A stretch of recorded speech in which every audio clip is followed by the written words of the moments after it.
peut parler, bon, on va parler donc individuellement rapidement, hein, dans l'ordre. Will Felder est un poste 4-5, 5-4 qui peut jouer vraiment sur les deux, très très mobile et très athlétique, notamment au niveau verticalité. Il a beaucoup de détente. Il a déjà mis 4 ou 5 matchs là vendredi, alors ce sera pas même si un match ça vaut que 2 points, mais ceci dit c'est spectaculaire, on sent qu'il y a beaucoup d'énergie. C'est un joueur assez complet aussi offensivement, il peut jouer près du cercle, il peut s'écarter. Sa grosse force c'est qu'il est très très vite pour un joueur intérieur et ça sera difficile à saisir. Donc pas de surprise sur Will.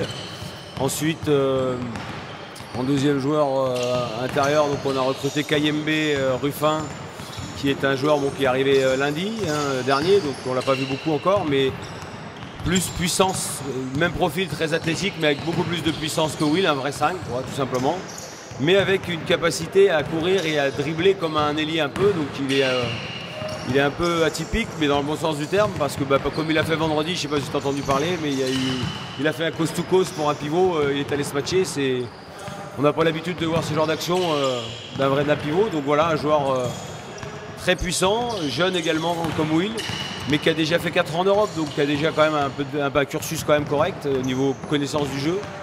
Donc je pense que Ruffin sera un des postes 5 les plus physiques de la division, c'est ce que j'ai vu.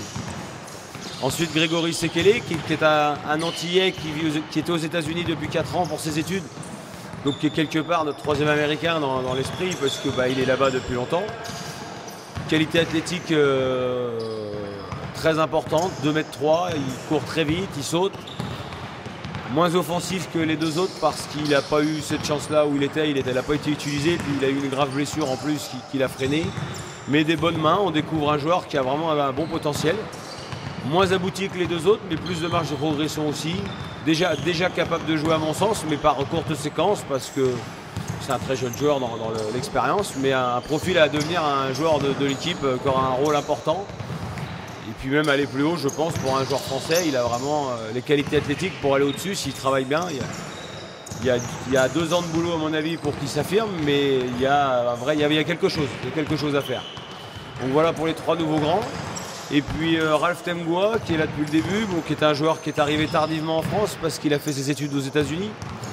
Donc il est arrivé à 26 ans pour sa première saison, donc c'est un très jeune joueur dans l'expérience européenne. Il a 2 saisons réellement pleines. Donc Ralph c'est un mec poste 2, 2-3, 1,95 m, capable d'abord de tirer, vraiment un joueur qui est adroit et qui a des réflexes offensifs, qui est un attaquant naturel. Naturellement il va vers le panier, il a envie de prendre des tirs.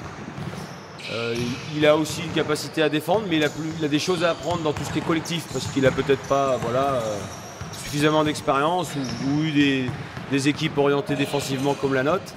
Donc une marge de progression importante, puis cette capacité à shooter qui était vraiment quelque chose que je recherchais parce que c'était un manque l'année dernière. Donc assez content de son arrivée et j'ai pas de surprise, c'est vraiment le joueur que je pensais, quoi. Des fois on peut avoir mal vu quelque chose, là on est vraiment dans ce qu'on voulait. Donc il a un état d'esprit irréprochable pour l'instant, donc une belle marge de progression pour lui aussi. Donc à la main Benjamin Thomas, le 5e qui est déjà là lui. Pas compter Ibrahim pour l'instant. Donc Benjamin Thomas, il n'est pas à présenter, c'est un joueur ultra confirmé, 3 montées en Pro B.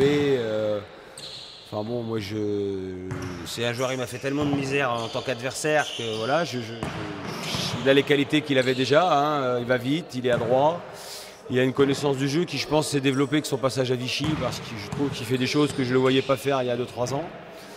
Je trouve qu'il a déjà retrouvé le niveau physique malgré sa blessure cette année d'arrêt. Il faut savoir qu'il se préparait depuis février, qu'il était apte en février, donc il a quand même fait du sport sans avoir fait de la compétition. Donc sans être à 100%, je pense qu'il s'en rapproche. Et puis surtout, il est un peu libéré parce qu'il sent que ça va mieux. Il a fait vraiment une belle prestation vendredi. C'est vraiment un gars qui va et gérer le jeu et en plus scorer, tout en étant un bon défenseur, je pense, comme la plupart des joueurs de l'équipe. Donc je suis content de sa venue et impatient que physiquement il monte en régime parce que je pense qu'il doit être à 80% de ses moyens, je pense, aujourd'hui. Je peux présenter rapidement Ibrahim, même si on l'a pas. Alors Ibrahim, si on ne s'est pas trompé, ça va le faire sourire parce qu'on le connaît bien, il joue en France depuis 10 ans, donc Ibrahim, ça peut être, je pense, le top défenseur de la poule à la main. Il a des cannes et un physique pour défendre dur, très dur. Il est très puissant pour un meneur de jeu. Il a un registre, je pense, à faire ce que fait Xan d'Almeida à Tarbes, qui pour moi est le meilleur meneur des nains de très loin. C'est défensivement un mur et je pense qu'Ibrahim peut être comme ça. Et puis en plus, il a une capacité en vieillissant, il a progressé sur le jeu rapide, le jeu de transition. C'est quelqu'un qui met beaucoup de vitesse et qui en plus a développé son shoot, je pense. Et là, il faut que je le voie un peu plus longtemps, mais je pense qu'il peut faire beaucoup de belles choses en attaque aussi. On voyait peu en Pro B parce que beaucoup de concurrence, mais sur la National 1, je pense qu'il peut nous amener aussi des choses offensivement.